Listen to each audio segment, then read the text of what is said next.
मीनू माहेश्वरी एक बार फिर से आपके सामने हाजिर हूँ बेटा, उसी चैप्टर के साथ जो कि हमारा चल रहा था काव्य का चैप्टर, जो बायन बुक आपकी क्षितिज। उसमें जो काव्य का आपका जो पोर्शन चल रहा था वो आपका चल रहा था कन्यादान।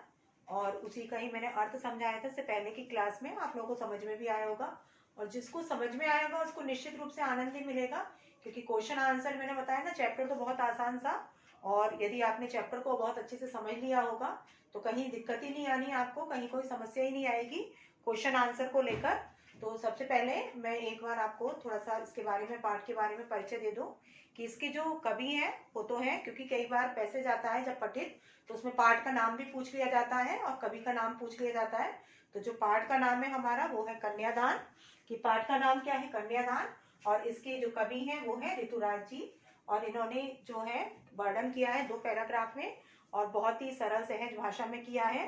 तो सबसे पहले मैं अर्थ के बारे में पुनरावृत्ति थोड़ी करा देती हूँ कि पहला जो था पैराग्राफ उसमें माँ की जो विदाई करते समय बेटी को जो मनोदशा होती है, जो पीड़ा होता है, दुख, उसका वर्णन किया है कवि ऋतुराज जी ने कि वो अवर्णीय होता है ना, वर्णन से परे है, जिसका हम वर्णन नहीं कर सकते, शब्दबद्ध नहीं कर सकते।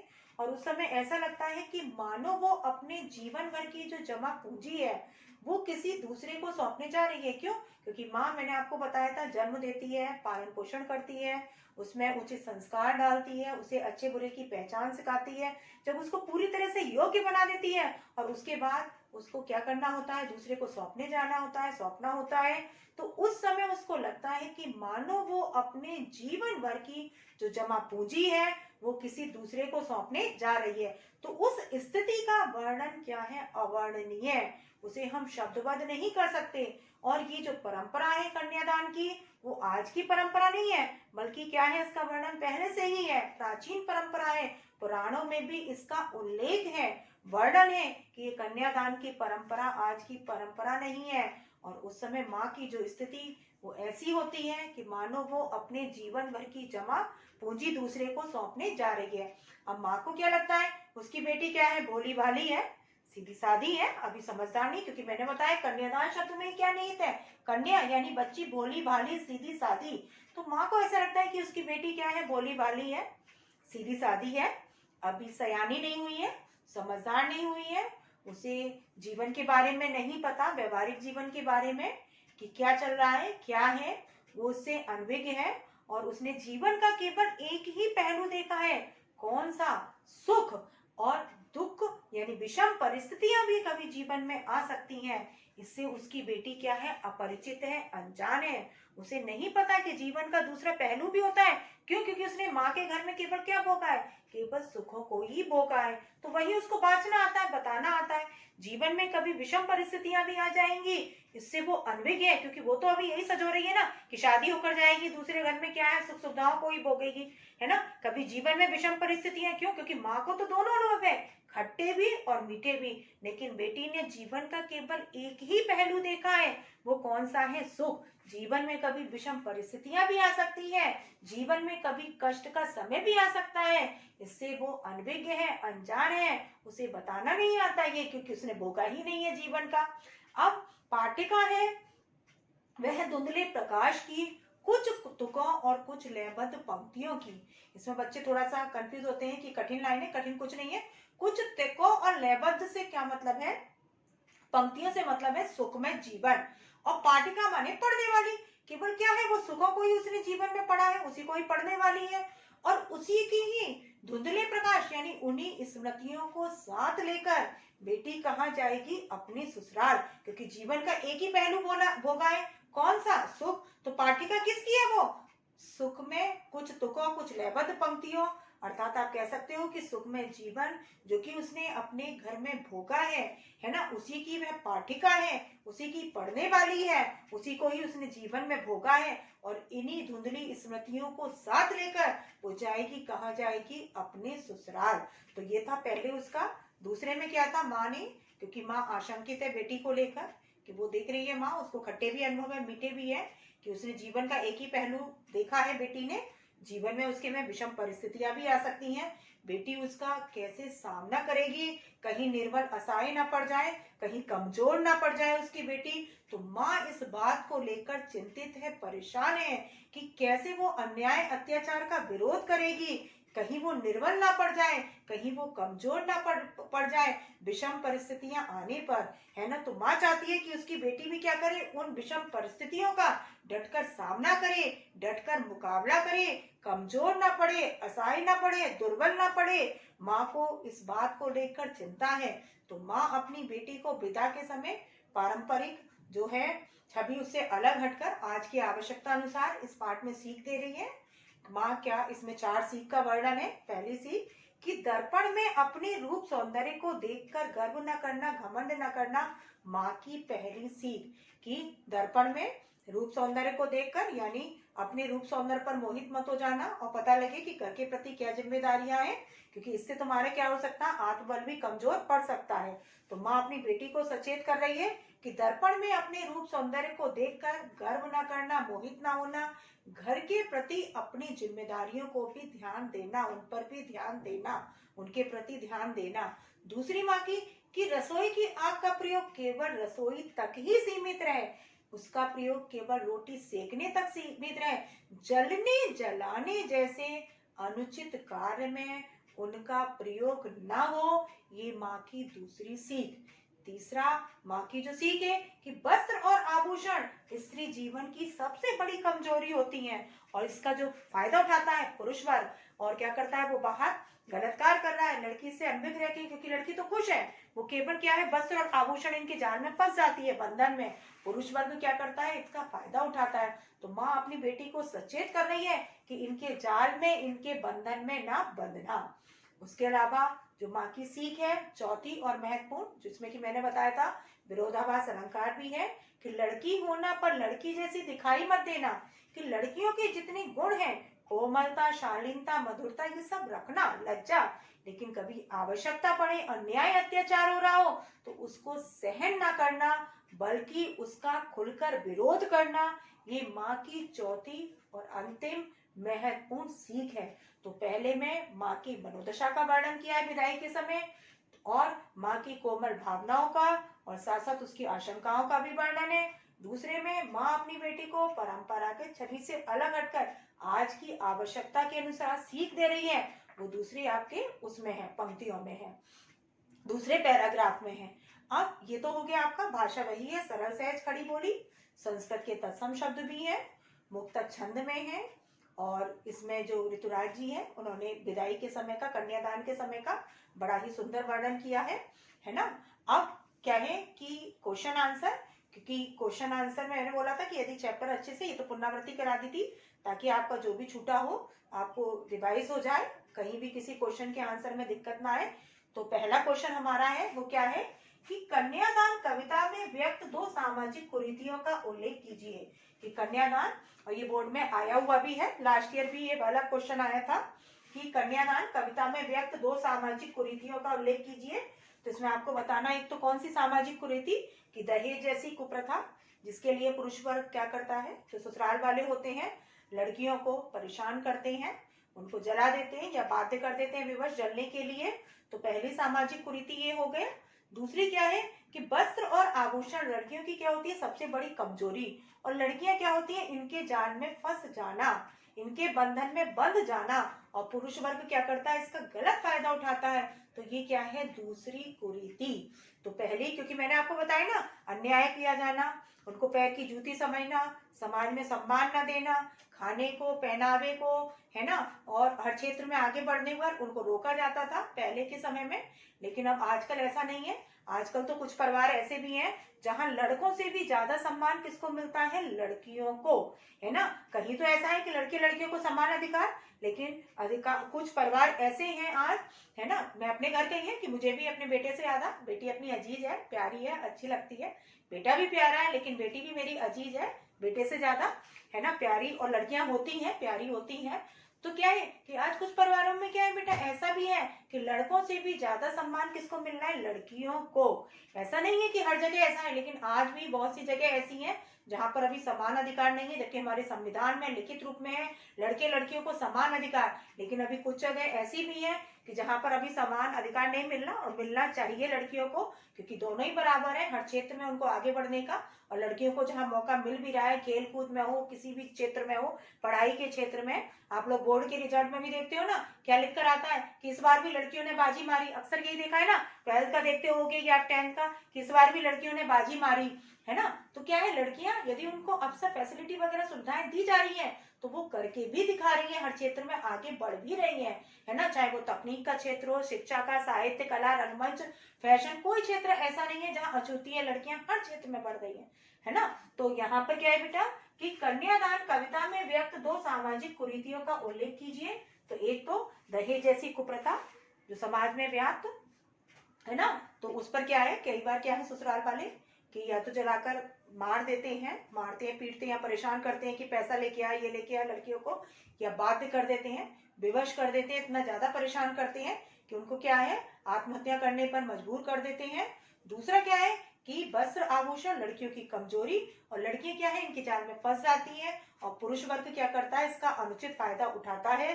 तो दूसरा क्या हो गया, हमारे वस्त्र और आभूषण जिसका को देकर लड़कियों को उसके जाल में बांधकर पुरुष वर्ग अनुचित रूप से क्या करता, अनुचित कार्य करना।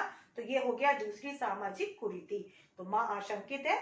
अब दूसरा क्वेश्चन क्या है कि कविता में माँ ने अपनी बेटी को अपने चेहरे पर ना रीझने की सलाह क्यों दी। कविता में माँ ने अपनी बेटी को अपने चेहरे पर ना रीझने की सलाह क्यों दी। तो इसमें बेटा कि चेहरे पर ना रीझना, क्योंकि यदि चेहरे पर रीझती रहेंगी, अपने रूप सौंदर्य पर लड़कियां मोहित रहेंगी, तो घर के प्रति जो जिम्मेदारियां हैं, रेस्पॉन्सिबिलिटीज है, उन पर वो ध्यान नहीं दे पाएंगी, अपने कर्तव्य का उचित निर्वहन नहीं कर पाएंगी। और कर्म ईश्वर की सच्ची पूजा है और व्यक्ति को अपने कर्म का उचित निर्वहन करना ही चाहिए। तो लड़कियां हैं यदि वो जा रही है ससुराल में, तो घर के प्रति जो भी उनकी जिम्मेदारी है, जो उनको करना चाहिए वो उनको करना चाहिए। यदि वो रूप सौंदर्य में इसी में ही फंसी रहेंगी, फैशन में, साज श्रृंगार में, तो उनका आत्मबल भी क्या हो सकता है, जो सेल्फ कॉन्फिडेंस है, जो आत्मबल है, वो भी क्या हो सकता है, कमजोर पड़ सकता है ना। तो इसलिए माँ अपनी बेटी को ये सीख दे रही है कि क्या सीख दे रही है कि अपने चेहरे पर दर्पण में देखकर, यानी अपने चेहरे पर, साज श्रृंगार पर ही, है ना, मोहित ना होना। क्योंकि यदि लड़की ऐसा करेगी तो घर के प्रति ना तो जिम्मेदारी का उचित ढंग से निर्वहन कर पाएगी, और उसका जो आत्मबल है ना, वो भी क्या हो जाएगा, कमजोर। और माँ नहीं चाहती कि उसका जो आत्मबल है वो कमजोर होने पाए, ऐसा माँ नहीं चाहती। और माँ ये भी चाहती है कि वो अपने कर्तव्यों का उचित ढंग से निर्वहन करे, उचित ढंग से पालन करे। तो इसलिए माँ अपनी बेटी को अपने चेहरे पर ना रीझने की सलाह देती है। अब तीसरा क्वेश्चन है, लड़की होना पर लड़की जैसी दिखाई मत देना, पंक्ति का आशय स्पष्ट कीजिए। जो कि आपने पढ़ा था कन्यादान कविता में। चौथी और महत्वपूर्ण सीख माँ की, अंतिम सीख कि लड़की होना विरोधाभास अलंकार, लेकिन लड़की जैसी दिखाई मत देना, कि लड़कियों के जितने भी स्वाभाविक गुण होते हैं जो कि लड़की के अंदर होने चाहिए वास्तविकता में, है ना, लज्जा है, कोमलता है, नाजुकता है, शालीनता है, जितने भी ये सारे गुण हैं वो होने चाहिए। लेकिन कहीं पर क्या हो, अन्याय हो, उसके साथ अत्याचार हो, तो उसको सहन न करना। क्यों? क्योंकि अन्याय करने वाले से भी बड़ा दोषी कौन होता है, अन्याय को सहन करने वाला। तो इसलिए माँ का कहना कि लड़की होना पर लड़की जैसी दिखाई मत देना, लड़कियों के जितने भी हैं गुण, कोमलता, नाजुकता, शालीनता, मधुरता, है ना, लज्जा, ये सारे रखना अपने अंदर। लेकिन यदि कभी आवश्यकता पड़े, अन्याय हो, अत्याचार हो, उसका खुलकर विरोध करना, और जो विरोध करना उसको सहन न करना। क्यों? क्योंकि माँ अनुभवी है, उसे जीवन के खट्टे मीठे दोनों अनुभव है, उसे पता है कि जीवन में कभी इस तरह से भी हो सकता है। तो इसलिए माँ अपनी बेटी से कह रही है कि लड़की होना पर लड़की जैसी दिखाई मत देना।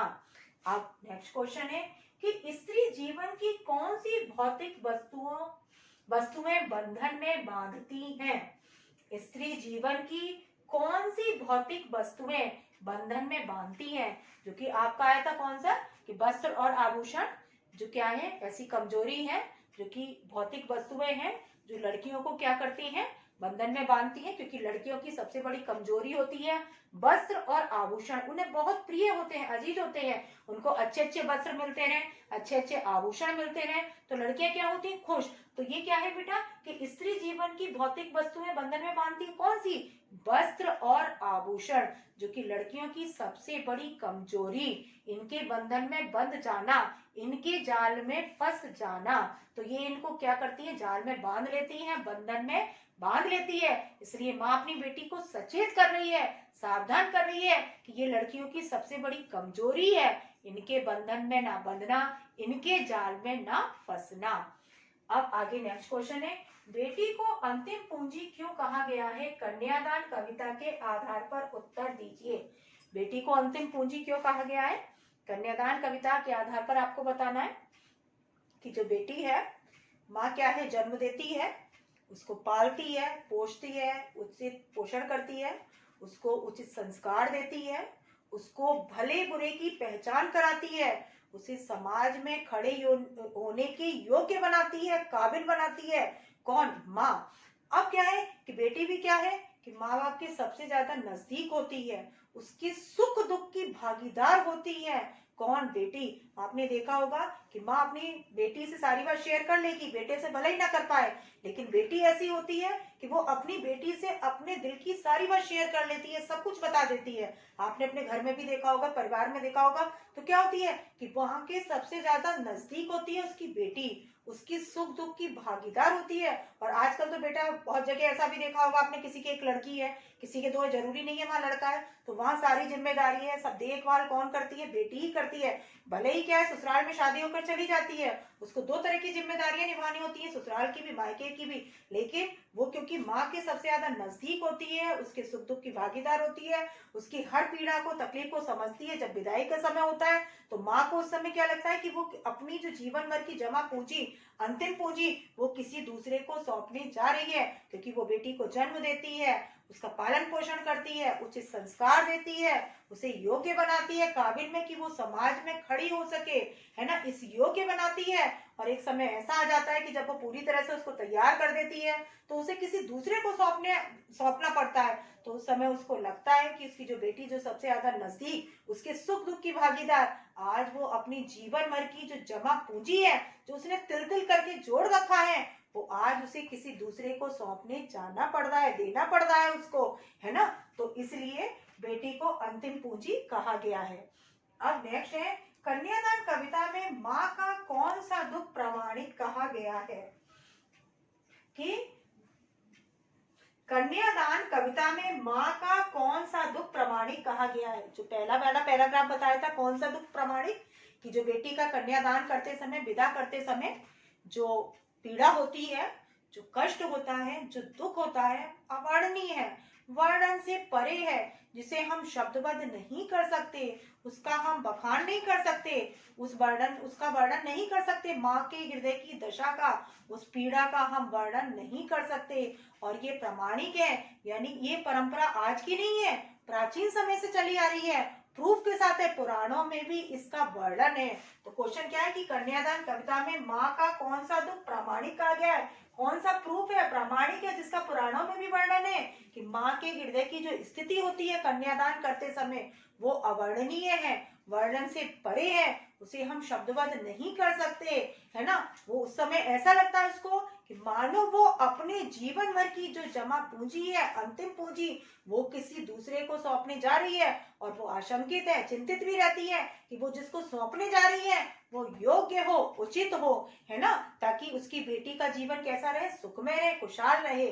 तो यहाँ पर ये जो दुख है बेटी का कन्यादान, वो क्या है, प्रामाणिक कहा गया है।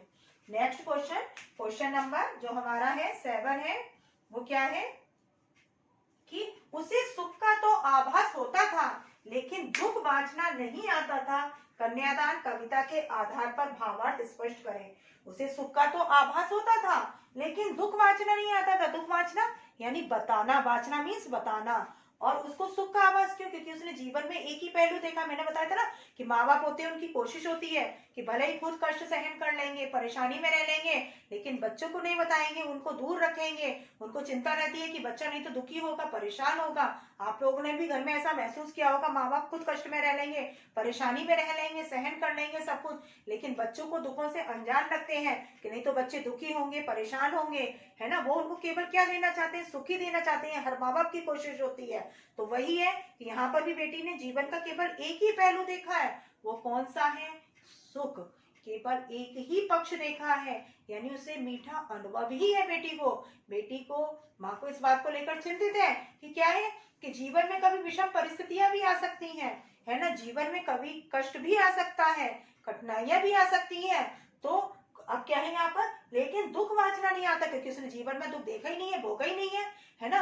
तो उसको दुख का वाचना यानी वो दुख नहीं बता सकती। केवल क्या है, क्योंकि जीवन का उसने एक ही पहलू भोगा है, वो कौन सा? सुख। तो केवल उसे सुख का तो आभास है, सुख को तो जानती है, लेकिन दुख बताना नहीं आता। क्यों? क्योंकि उसने दुख को देखा ही नहीं, जीवन में कभी महसूस भी नहीं किया।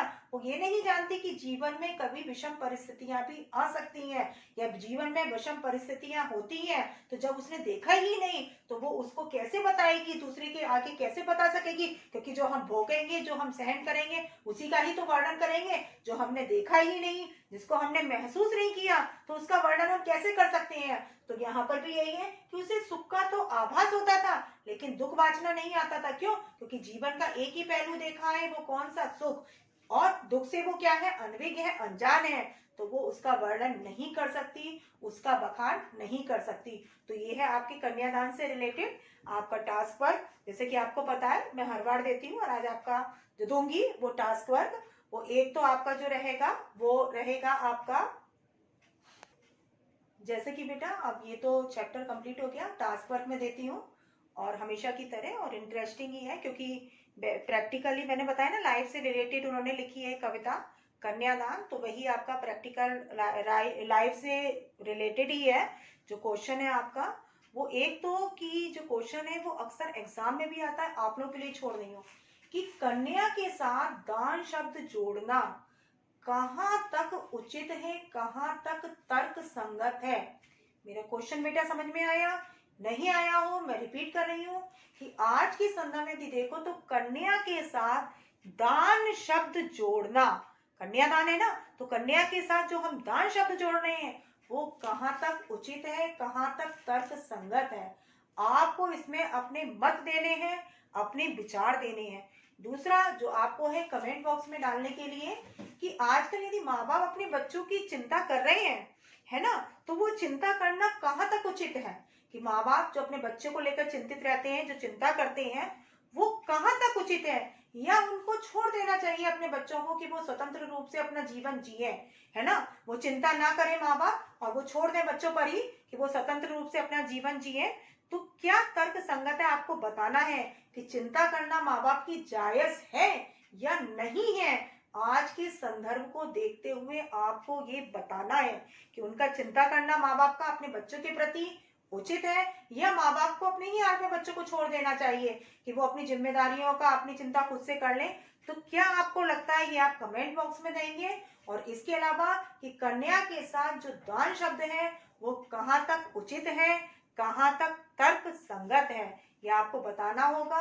अपनी समझ से, प्रैक्टिकल लाइफ से ही है रिलेटेड, आज के संदर्भ को ध्यान में रखते हुए इसका आपको आंसर देना है।